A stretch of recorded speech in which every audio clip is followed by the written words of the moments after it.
Hey, good morning everyone. Welcome to Everyday Faith, Day 19 on this Good Friday as we dive into a passage from Luke 23:48. What an interesting time to be talking about doubt as we go into the Easter season. And the verse says this, "And when all the crowd that came to see the crucifixion saw what had happened, they went home in deep sorrow."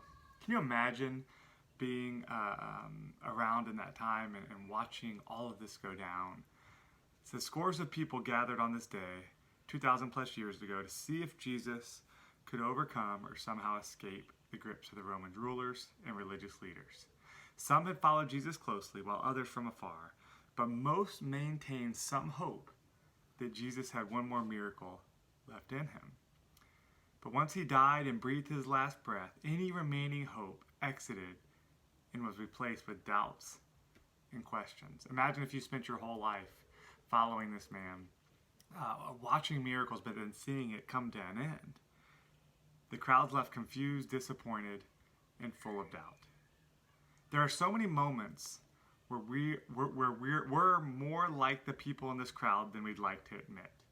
Though we know that Jesus has promised what Jesus has promised, and we know that he's capable of doing all things, our hopes are dashed at a moment's notice, and our doubts overwhelm us to the point of despair.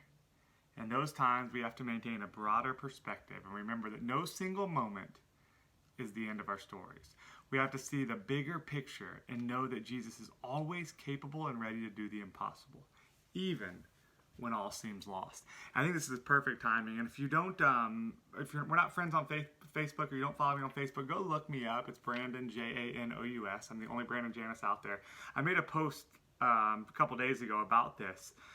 It was a year anniversary of my wife finding out that she had breast cancer.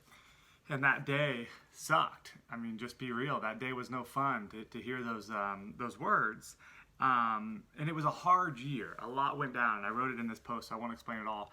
But the amazing thing was all the thpeople that Jesus had done to prepare us for that season. All the things that he had done the last 5, 6, 7, and for sure the last year or a couple years leading us up to that moment.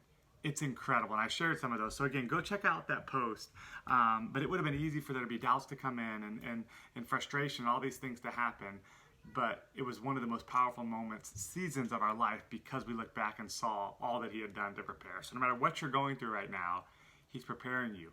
He's preparing you for the next season. Whether it's good or bad, he's preparing you for the next season. So I know it's easy to doubt. I understand that. That was a hard season for us. But it was amazing what he was doing behind the scenes. Guys, be blessed. Have a great Friday, and we'll see y'all tomorrow. Bye-bye.